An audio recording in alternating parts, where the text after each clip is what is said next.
On a day in mid-May during the year 1943, a young man barely out of his teenage years found himself pressed against the cold glass of a train window, watching the vast expanse of the American heartland roll past in an endless procession of unfamiliar terrain. Werner Hartmann, who held the rank of Feldwebel in what remained of his defeated unit, had been travelling for 3 consecutive days since his departure from Camp Shanks in New York, and during every hour of that journey he had struggled to reconcile what he was seeing with everything he had been told to expect. The train began to decelerate as it approached another station in the seemingly infinite series of stops that marked their westward progress, this particular one bearing the name Amarillo in the state of Texas. And as the locomotive came to rest along the platform, Hartmann observed a figure standing there who embodied something he had only encountered in propaganda films and dismissive Nazi rhetoric about American culture. The man wore leather chaps that showed the wear of genuine use rather than costume, and a wide-brimmed hat that shaded his face from the relentless desert sun that beat down on everything beneath it. This was not an actor hired to portray a romanticized version of the American frontier, nor was it an image conjured up by propagandists to mock American culture, but rather an actual working cowboy who stood there rolling a cigarette between weathered fingers while squinting against the harsh light, representing a reality that Joseph Goebbels had repeatedly insisted was nothing more than Hollywood fantasy and American myth-making. Hartmann was one among 500 German prisoners of war who were being transported to a destination that would challenge every assumption they had been conditioned to hold about their captors and about the nation that had defeated them on the battlefield. The majority of these men had served with the Afrika Korps under the legendary command of Field Marshal Erwin Rommel, and they had been captured during the various stages of the North African campaign, some falling into American hands at Kasserine Pass, others during the final collapse at Tunis, and still more during the invasion of Sicily that followed. These were soldiers who had expected to die in the scorching sands of North Africa, and indeed many had made their peace with that fate, never imagining that they would instead find themselves crossing an entirely different desert in an entirely different hemisphere with an entirely different outcome awaiting them. The Nazi propaganda apparatus had been quite specific and thoroughly consistent in describing what German soldiers could expect if they had the misfortune to be captured by American forces, painting vivid pictures of barbarism and systematic torture at the hands of what they termed the uncultured mongrel population of the New World. According to everything these men had been told by their superiors and by the relentless message machine of the Third Reich, Americans were soft and decadent creatures, a nation composed of nothing but cowboys and gangsters, a society built upon the mixing of inferior races that possessed neither culture nor honor nor any of the martial virtues that defined the German people. The first indication that these carefully constructed narratives might not align with reality had come during the transport ships that carried them across the Atlantic Ocean, when the prisoners discovered that they were being fed white bread of a quality that most of them had not seen in months, along with real coffee rather than the ersatz substitutes they had grown accustomed to, and 3 hot meals every single day that contained more actual food than German soldiers in active service had been receiving in their own rations. The reason for this treatment was straightforward and non-negotiable. The Geneva Convention required that prisoners of war receive the same rations as the soldiers of the nation holding them, and the United States intended to follow those rules to the letter, regardless of what their enemies might have expected or what propaganda suggested they would do. Now, as the train carried its cargo of defeated soldiers deeper into the heart of Texas, the contradictions between expectation and reality continued to multiply with each passing mile. Through the windows of their railway cars, the German prisoners could see farmland that stretched to the horizons in every direction, punctuated by herds of cattle so vast that they seemed to have no beginning and no end, demonstrating an abundance that seemed almost impossible to men who came from a nation increasingly strangled by shortages and rationing. The Americans possessed so much of everything that they could afford to share it even with their sworn enemies, a concept that seemed to violate every principle of total war that the prisoners had been taught to believe was the only realistic approach to modern conflict. The destination for Werner Hartmann and his fellow prisoners was Camp Hearn in Texas, located approximately 30 miles to the northwest of the city of Houston, a facility that had been constructed with the capacity to house 4,800 prisoners of war. The reality of the camp, however, bore little resemblance to what the prisoners had imagined during their long journey. Instead of the harsh military prison they expected, they found something that more closely resembled a small American town that had been transplanted into the middle of cotton-growing country. The buses that transported them from the train station passed through the main gate, and the prisoners braced themselves for machine gun towers, attack dogs, and guards who would treat them with the brutality they had been promised. But instead they discovered barracks equipped with electric lighting and indoor plumbing, facilities that included hot showers with running water and flush toilets, amenities that many of them had not enjoyed even in their homes back in Germany. The camp commander addressed the assembled prisoners through a translator, laying out the terms of their captivity in language that was clear and straightforward. The rules were remarkably simple and seemed almost generous given the circumstances. Each prisoner would be required to work 8 hours per day, they would be expected to follow the regulations of the camp, and they were to cause no trouble for their guards or supervisors. In exchange for this compliance, they would receive 3 substantial meals every day. They would be paid wages amounting to 80 cents per day in camp scrip that could be used at the canteen. They would have access to recreational facilities and activities, and they would be permitted to send and receive mail from their families back home. Unteroffizier Friedrich Becker found himself unable to fully process what he was hearing, because the concept of paying prisoners of war seemed to contradict everything he understood about how such situations were supposed to work. The rate they were being offered was equivalent to what American privates earned, which worked out to approximately $50 per month, a sum that seemed almost absurdly generous for men who were, after all, defeated enemies being held in captivity. The following morning brought the prisoners their first encounter with their work supervisors, and here again reality diverged sharply from expectation.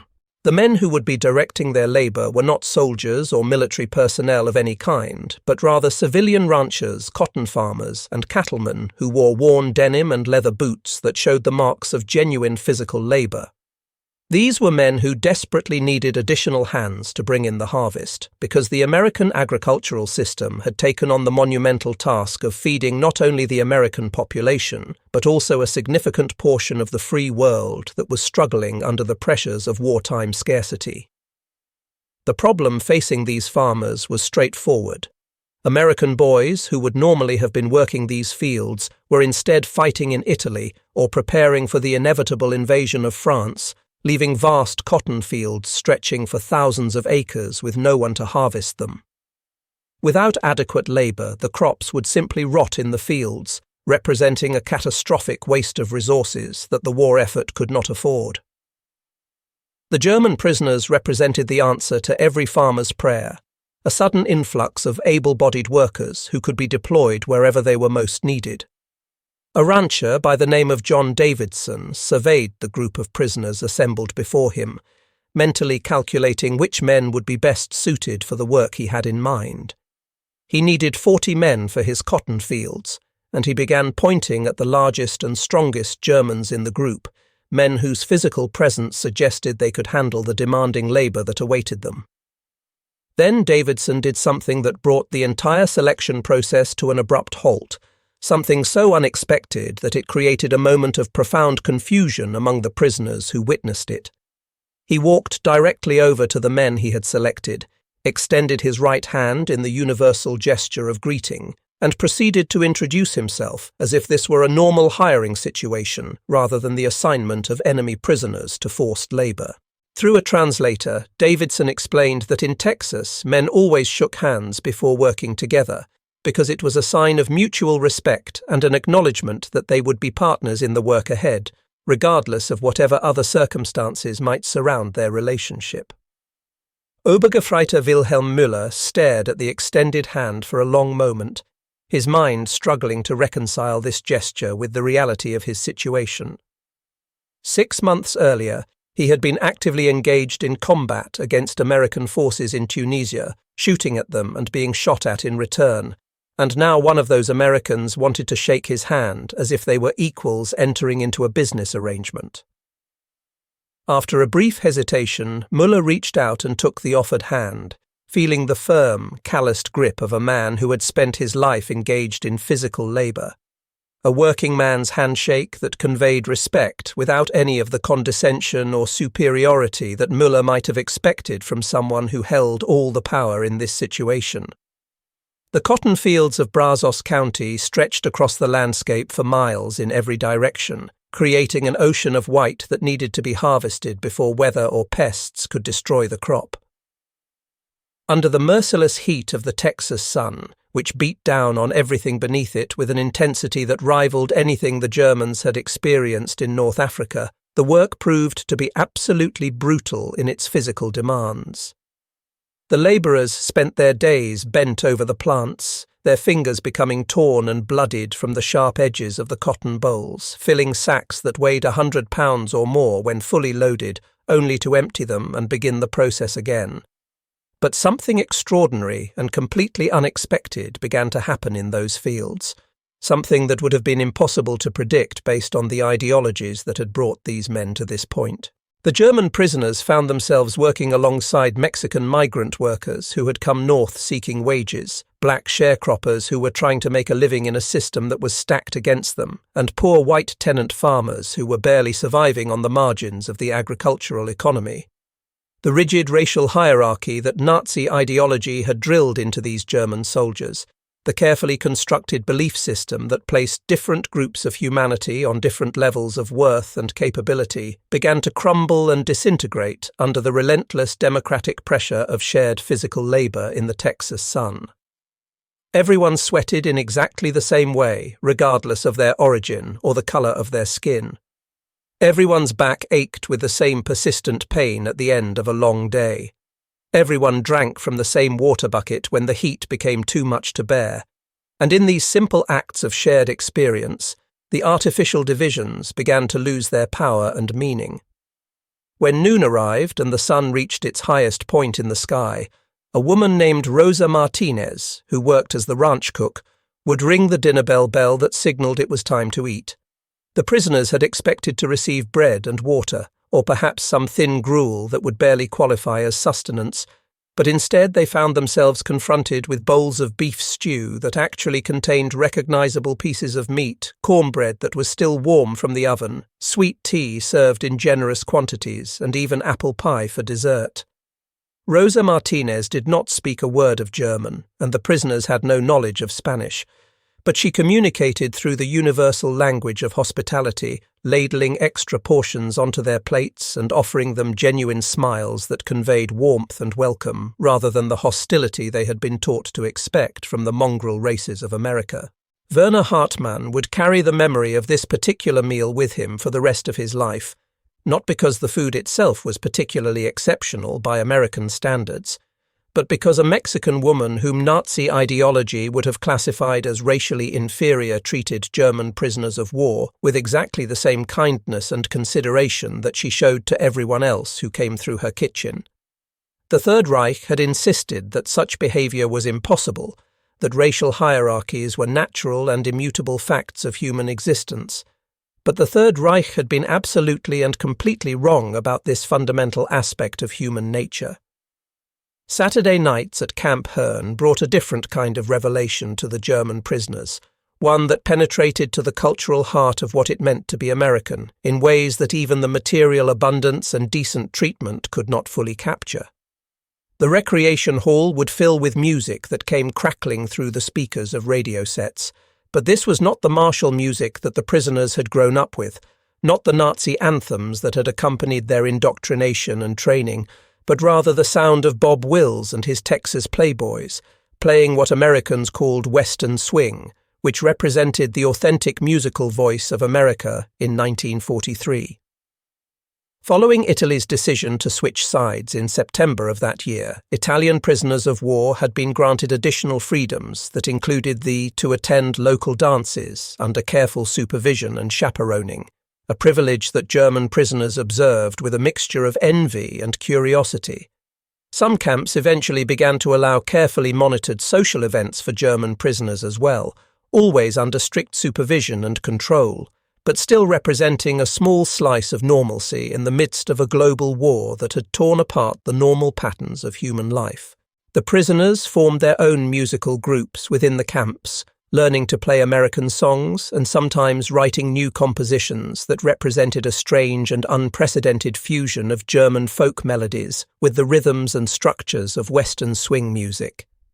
These hybrid creations existed nowhere else in the world, born from the unique circumstances that had brought German soldiers to the American heartland, and they represented a form of cultural exchange that no one could have predicted or planned for when the war began. The letters that prisoners wrote home created their own kind of crisis, a problem of communication that had nothing to do with censorship or military security, but rather with the fundamental impossibility of describing their situation in terms that would be believable to recipients living under completely different conditions. What could they possibly write to families who were suffering through Allied bombing campaigns that destroyed their cities night after night? How could they explain their circumstances to mothers who stood in endless ration lines hoping to obtain the bare necessities of survival?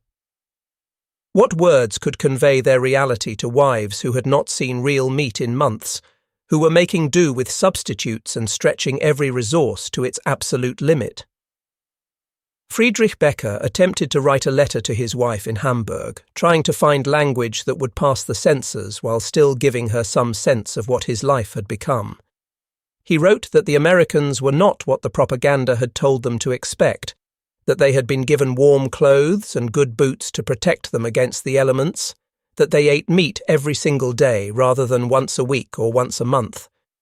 He mentioned that he was saving his wages, 80 cents per day that added up over time, and that when he finally came home, they would have money to help them rebuild their lives. What he did not mention, because he knew it would sound like fantasy or delusion, was the overwhelming abundance that surrounded him on every side. He did not describe how every farmer seemed to own at least one automobile, how electric lights burned throughout the night without anyone worrying about the cost, how stores were packed with goods that were simply unavailable in Germany. How could he possibly describe these things? His wife would not believe him, would think that captivity had driven him mad, or that he was being forced to write propaganda for the Americans.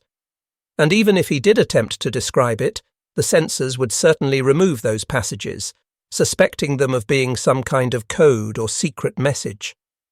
At Camp McLean near Amarillo, the relationship between prisoners and the landscape took on a different character, because here the cowboys were not metaphorical representations of American culture, but rather actual working ranchers who spent their days managing thousands of head of cattle across vast stretches of open range. A rancher named Thomas Anderson surveyed the group of German prisoners who had been assigned to his operation, noting that they included former Luftwaffe pilots who had flown combat missions over England, Panzer crew members who had operated the mighty German tanks in North Africa, and even sailors from U-boats who had hunted Allied shipping in the Atlantic. Not a single one of these men had ever been within arm's reach of a cow before arriving at his ranch, and Anderson realized with a mixture of amusement and concern that this was going to be an interesting learning experience for everyone involved. He began with the absolute basics, the foundational knowledge that any rancher would assume was common sense, but which these Germans completely lacked. He taught them how to approach a horse without startling it, how to hold a rope properly when working with livestock, and most importantly, how to avoid getting kicked, bitten or trampled by animals that outweighed them by hundreds of pounds and had limited patience for incompetence. The Germans approached these lessons with visible terror, having no experience with large animals and no instinctive understanding of how to read their behavior or anticipate their movements. The horses and cattle, for their part, were equally suspicious of these strange men who smelled unfamiliar and moved with uncertain awkwardness around the ranch. It was mutual distrust at first sight, a standoff between species and cultures that seemed unlikely to resolve itself peacefully. But Thomas Anderson possessed a patience that came from years of teaching inexperienced hands the basics of ranch work, and he had his own personal reasons for treating these prisoners with more humanity than military necessity might have required. His own son was flying B-17 bombers on missions over Germany at that very moment, risking his life with every sortie, and Anderson could not help but think that these young men standing before him were somebody's sons too. They were enemies, certainly, and they had fought for a cause that Anderson found repugnant, but they were here now, and cattle did not care about politics or ideology or the reasons why nations went to war.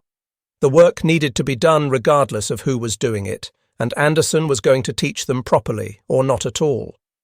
Within a matter of weeks, something almost magical occurred as the German prisoners began to take to ranching work, as if they had been born to it rather than raised in European cities and towns thousands of miles from any cattle country. Perhaps it was their ingrained military discipline, which translated well to the structured routines and careful attention to detail that ranching required. Perhaps it was their engineering-oriented minds, which appreciated the complex logistics involved in moving large numbers of cattle from one location to another while maintaining their health and preventing losses. Or perhaps it was simply that working with animals offered a kind of honesty and straightforwardness that war had never provided, a direct relationship between effort and result that made sense in ways that military service increasingly did not. Hauptmann Erich Schmidt, who had held an officer's rank in the German military, emerged as Thomas Anderson's most skilled horseman, demonstrating a natural ability that surpassed many of the ranch hands who had grown up in this environment. Schmidt learned to rope cattle with accuracy, to brand them efficiently, and to doctor sick animals with the gentle competence that such work required. At night, when the day's labour was finished, Schmidt would sit outside his barracks with a sketch pad, drawing images of the landscape that surrounded him. Mesas silhouetted against the sunset, longhorn cattle standing proud against the vast sky, cowboys and Germans working side by side in perfect cooperation. These were images that could not have existed anywhere else in the world during 1943, visual records of an impossible collaboration that was nevertheless happening every single day on ranches across the American Southwest. Sunday mornings brought a different kind of freedom to the prisoners, one that touched on matters of spirit rather than physical comfort or material abundance. Within the camps, German prisoners were permitted to hold their own religious services, with Lutheran ministers and Catholic priests who had been captured along with the regular soldiers leading worship for their fellow prisoners. The American military provided hymnals, religious materials, and everything else necessary for these services, demonstrating a commitment to freedom of religion that extended even to enemies who were being held in captivity. Some camps made arrangements for special permits that allowed prisoners to attend local churches on important holidays, carefully supervised but still permitted to participate in the religious life of the surrounding community. On Christmas Day in 1944, a small group of German prisoners sat in the back pews of an American church, having received special permission to attend the holiday service.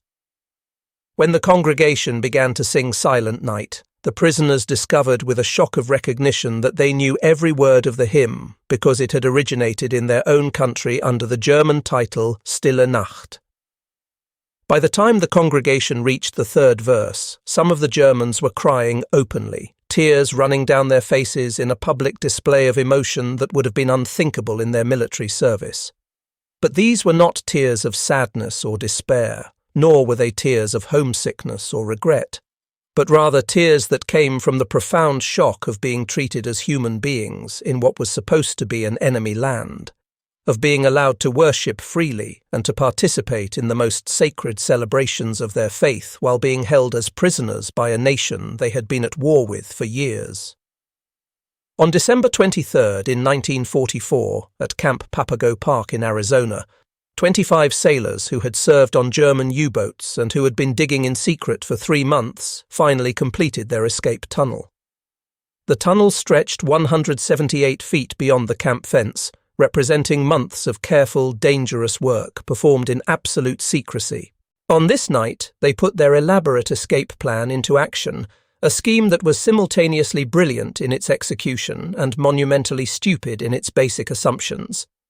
The plan called for the escapees to float down the Salt River to Mexico, where they would live as free men until Germany somehow managed to win the war and reclaim them. They had constructed a collapsible boat from materials scrounged and stolen over months of preparation. They had studied maps of the area extensively, and they had saved food and supplies for the journey ahead. Everything seemed to be in place for a successful escape. Kapitänleutnant Hans-Werner Krauss led the way as the prisoners crawled through their tunnel and emerged in the Arizona desert under the light of a full moon. For a few glorious moments, they experienced the intoxicating sensation of freedom, of being outside the wire without guards or supervision, and they ran toward where the Salt River should have been flowing. Then they stopped abruptly, confronted by a reality that demolished their entire plan in an instant. The Salt River was completely dry, nothing but sand and rocks extending in both directions, without a single drop of water anywhere to be seen. The maps they had relied on dated from 1880, created decades before the construction of dams and irrigation systems that had fundamentally transformed the hydrology of the region. Their carefully constructed boat was utterly useless, and their plan was dead before they had travelled even a single mile from the camp. The escapees scattered into the desert in different directions, hoping that by splitting up they would have a better chance of evading capture and reaching Mexico through sheer determination. Within hours, however, they were hopelessly lost in terrain that bore no resemblance to anything they had trained for or experienced in their military service. The Arizona desert in December proved to be freezing cold at night, with temperatures that dropped far below what the prisoners had prepared for, and then burning hot during the day when the sun beat down without mercy. They had no adequate water supply, no real food beyond the meagre rations they had saved, and no actual idea where they were or which direction they should be travelling to reach safety. Unteroffizier Johann Kramer stumbled into a gas station near Phoenix after 3 days of wandering through the desert, his body pushed to its absolute limits by exposure and dehydration. He was severely sunburned, critically dehydrated, and experiencing hallucinations from his ordeal. The attendant working at the station, an elderly man who gave his name simply as Pete, immediately provided Kramer with water and made him a sandwich, attending to his immediate physical needs before calling the authorities to report the escaped prisoner. While they waited for the police to arrive, Pete shared his coffee with the German and told him stories about his own son, who was fighting somewhere in the Pacific Theatre at that very moment. Here were 2 father's sons, one lost in the Arizona desert and one lost in the vast expanse of the Pacific War, connected through the universal experience of fathers worrying about their children in wartime. Captain Jürgen Wattenberg managed to travel the farthest of all the escapees, making it all the way to downtown Phoenix, where he walked the streets on Van Buren Street on January 28th. A street cleaner noticed his accent during a brief conversation and became suspicious enough to alert the police, who found Wattenberg exhausted, homesick, and actually ready to return to the camp that he had worked so hard to escape from. Even as escaped prisoners wandering free in America, these Germans discovered that America remained America, abundant and comfortable, and strangely impossible to hate even when you were supposed to be running from it. As spring arrived in 1945, bringing with it the warming weather and the renewal of life after winter, the war in Europe was clearly approaching its end. In the camps scattered across the American West, the mood among prisoners shifted dramatically as letters from home stopped arriving with their previous regularity. The news that did filter through told of cities reduced to rubble by constant Allied bombing, of families scattered across the chaos of a collapsing nation, of a homeland that was being systematically destroyed. What was there to return to when the war finally ended? The Germany they had left no longer existed in any recognizable form. Thomas Anderson, the rancher who had taken in German cowboys and taught them skills they never expected to learn, made an offer to the prisoners who had worked his land so faithfully. He told them honestly that he wished they could stay and continue working the ranch, that he would sponsor their immigration if the law permitted it. The wages he offered were generous, $100 per month plus room and board, more than they could possibly hope to earn in Germany, even if the economy there had not been completely destroyed. But the Geneva Convention was absolutely clear on this matter, leaving no room for interpretation or exception. Prisoners of war must be repatriated to their home countries when hostilities end, regardless of their personal preferences or the wishes of those who had come to value their labour and their company. The law was the law, and it applied without exception. Ranchers across Texas, New Mexico, and Arizona wrote impassioned letters to their congressmen, pleading for some kind of exception to be made for the German prisoners who had become so much more than just labour in their eyes. These were not simply prisoners anymore, not faceless enemies defined solely by their status as defeated soldiers. They had become neighbours in the truest sense of that word, friends who had shared meals and worked side by side through planting and harvest, through heat and cold, through all the daily struggles that defined life on the land. Many ranchers insisted that these Germans were the best workers they had ever employed, more reliable and dedicated than anyone they could hope to hire from the local population. But regardless of how many letters were written or how passionately the case was argued, the law remained unchanged. May 8, 1945, Victory in Europe Day, the day that would go down in history as VE Day. Germany surrendered unconditionally to the Allied forces, and in Camp Herne and all the other camps holding German prisoners across America, the men listened to radio broadcasts announcing the news in silence. Their country was gone, wiped from the map as an independent nation, and divided among the victorious powers. The Third Reich that was supposed to last for 1,000 years had instead lasted for 12, barely more than a decade before collapsing under the weight of its own hubris and the combined might of the nations it had attacked. Everything these men had fought for, everything they had believed in during their military service, had been reduced to ash and rubble and bitter memories. But something else had been born during these years of captivity, something that had grown quietly in the camps and on the ranches and in the fields and churches scattered across the American West. Understanding had taken root where propaganda had predicted only hatred would flourish. Friendships had formed between men who should have been enemies according to every rule of warfare. A different future than anyone could have imagined at the beginning of the war had become possible through thousands of small acts of human kindness and mutual respect. That night, John Davidson brought a bottle of bourbon to the camp where his workers were housed, not the rot-gut whiskey that was being produced during wartime shortages, but genuine pre-war bourbon that he had been saving for a special occasion.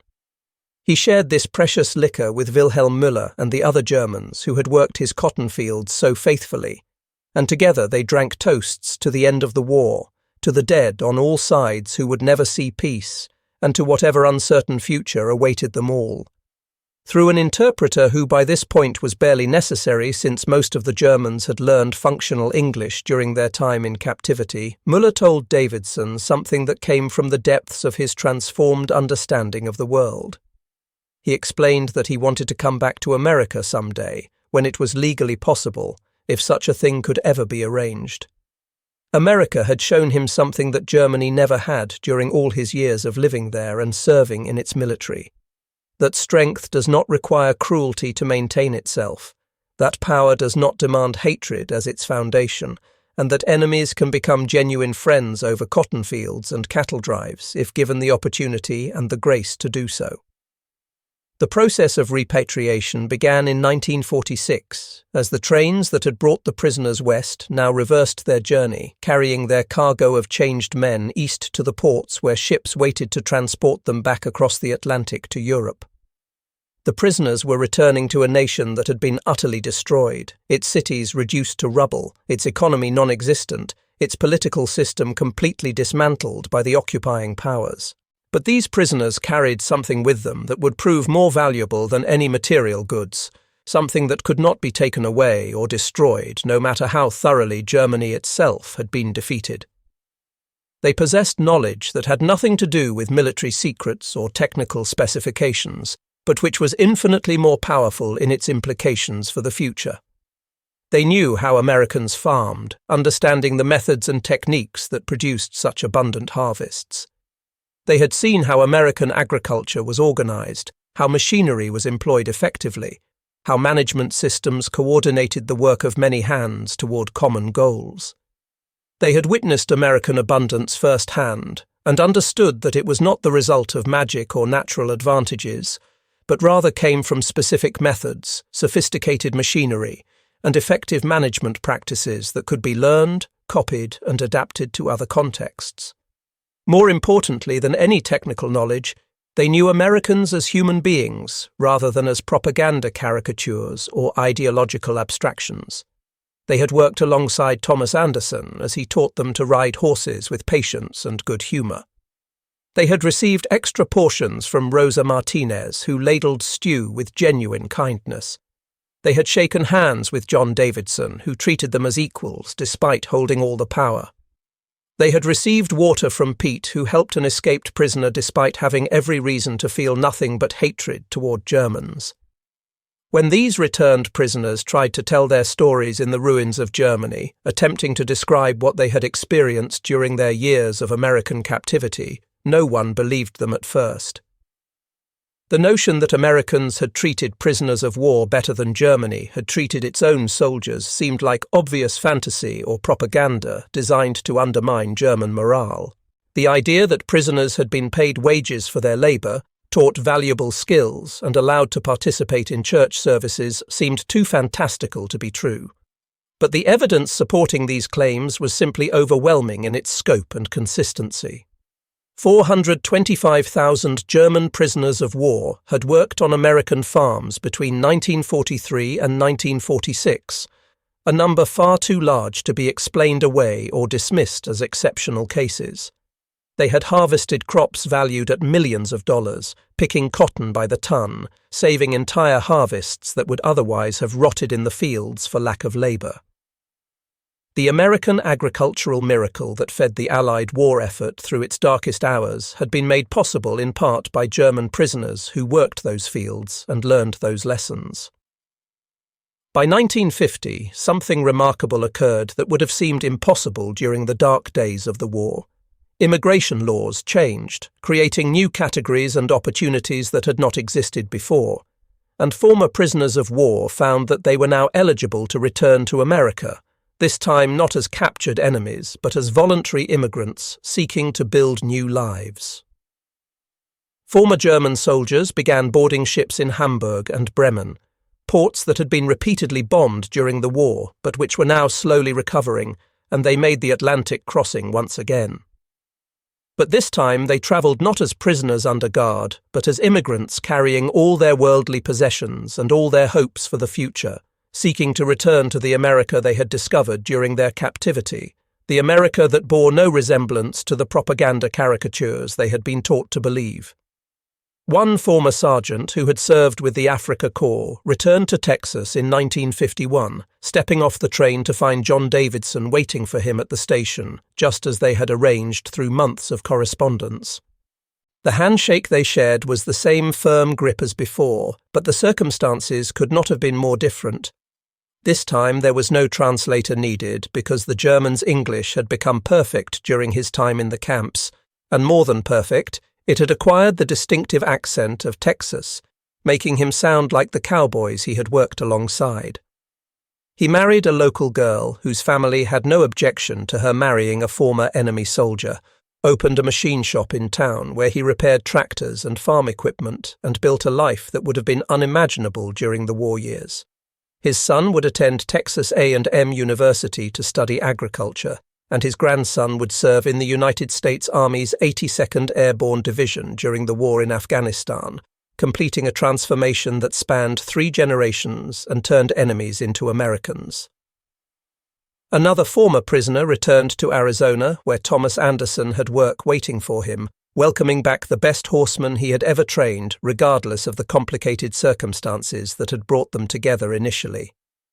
Eventually, this man saved enough money to buy his own ranch, 500 acres near Tucson, where he raised quarter horses and won prizes at state fairs throughout the region. His neighbors knew his full story, knew that he had been a German prisoner of war who had learned ranching in captivity, but they did not care about his past because in Arizona, a person is judged by how they work and how they treat others, not by where they came from or what uniform they once wore. Even one of the Papago Park escapees, one of those U-boat sailors who had crawled through the tunnel and wandered lost in the desert before being recaptured, returned to America legally and opened a small business in Phoenix, not far from where he had been captured, wandering the streets exhausted and defeated. The irony of this situation was not lost on anyone who knew the full story, but it represented the kind of redemption and transformation that America specialized in providing to those willing to work for it. Decades later, when these former prisoners had become old men with grandchildren and full lives in America behind them, they organized reunions where they returned to visit the sites of the camps that had held them during the war. They brought photograph albums filled with images of their younger selves, young men in Wehrmacht uniforms learning to pick cotton in Texas heat, learning to rope cattle on Arizona ranches, learning that their enemies were human beings capable of kindness and generosity. At one of these reunion events, an elderly rancher who had employed German prisoners during the war stood up to speak, his voice weakened by age, but his message remaining clear and powerful. He told the assembled crowd that these boys had come to America as enemies, soldiers of a regime that had threatened the entire world, but they had left as friends who had earned respect through honest labor and decent behavior. And then they had come back as family, welcomed into American communities and American homes without reservation or qualification. That, he insisted, was the American way of doing things, the cowboy way of judging people by their actions rather than their origins, the fundamentally human way of recognizing that all people share common needs and common dignity, regardless of the uniform they once wore. The applause that followed his speech continued for 5 full minutes, a standing ovation that seemed to shake the walls of the building, and there were former enemies embracing each other with genuine affection. Old men with tears running down their faces, not a dry eye anywhere in the room as people confronted the profound implications of what had happened during those war years and in the decades since. The statistical record of the German prisoner of war program tells one version of the story. 425,000 German prisoners held in approximately 700 camps distributed across 46 states, contributing millions of dollars worth of agricultural labor to the American war effort, with roughly 5,000 eventually returning to America as permanent immigrants after the laws changed to permit it. These numbers capture the scope and scale of the program, but they fail entirely to convey the human dimension of what actually occurred during those years. The real story exists not in the statistics, but in the individual transformations that took place one person at a time. Nazi soldiers becoming Texas cowboys who spoke with a drawl, sworn enemies becoming trusted neighbors who attended the same churches and sent their children to the same schools, deeply ingrained hatred dissolving gradually under the steady application of hospitality and human kindness, and propaganda shattering against the hard reality of simple decency. The Germans who arrived at those camps had expected to encounter American barbarism, anticipated treatment that would match or exceed the horrors that they had been warned about through years of propaganda conditioning. Instead, they found American abundance, not merely abundance of material goods and food and resources, though certainly that was present in quantities they had never imagined possible, but more importantly, an abundance of spirit and generosity. They encountered the deep confidence of a nation so secure in its power and its values that it could afford to be generous even to its enemies, so fundamentally strong that it could show mercy without any fear that such mercy would be interpreted as weakness. In his final letter written from Camp McLean before the repatriation process began, one prisoner of war attempted to explain to his mother back in Germany what he had learned during his years in captivity, trying to find words adequate to describe a transformation that had affected him at the deepest levels of his understanding. He wrote that the Americans were indeed cowboys, just as Goebbels had said in his propaganda speeches, but what Goebbels had never told them, what the entire Nazi propaganda apparatus had carefully concealed from the German people, was that cowboys could be kind and generous and decent. The propaganda had never mentioned that Americans would share their food without hesitation, that they would teach valuable skills to their prisoners, that they would treat defeated enemies with basic human dignity and respect. The propaganda had certainly never suggested that Americans would shake hands with German prisoners as if they were equals, or that they would invite them to churches to worship alongside American families. Goebbels had never told them anything approaching the truth about America or Americans, and that fundamental dishonesty had poisoned everything that followed from it. The truth that these prisoners discovered during their captivity proved to be both simpler and more profound than any propaganda narrative could ever capture. In the American West, scattered across Texas cotton fields and New Mexico ranches and Arizona cattle drives, German prisoners of war discovered something that transcended nationality and ideology and even the terrible divisions created by war itself. They learned through direct experience and daily demonstration that enemies are merely strangers who have not yet worked beside each other, that hatred cannot survive the shared experience of bringing in a harvest together, that fundamental human decency is stronger than any uniform or flag or political ideology. These men came to America as warriors of the Third Reich, trained and indoctrinated soldiers who believed in the superiority of their nation and the righteousness of their cause. They left as something entirely different, transformed by their experience into men who had learned to rope cattle and repair tractors, men who spoke English with Texas accents and knew all the words to American country songs. And in the dust of those Texas cotton fields, in the long shadows cast by New Mexico mesas at sunset, in the relentless heat of the Arizona desert sun, they learned what may be the most dangerous lesson possible for any totalitarian ideology to have its adherents learn. They discovered that their enemies were human beings just like themselves, and that they were human too.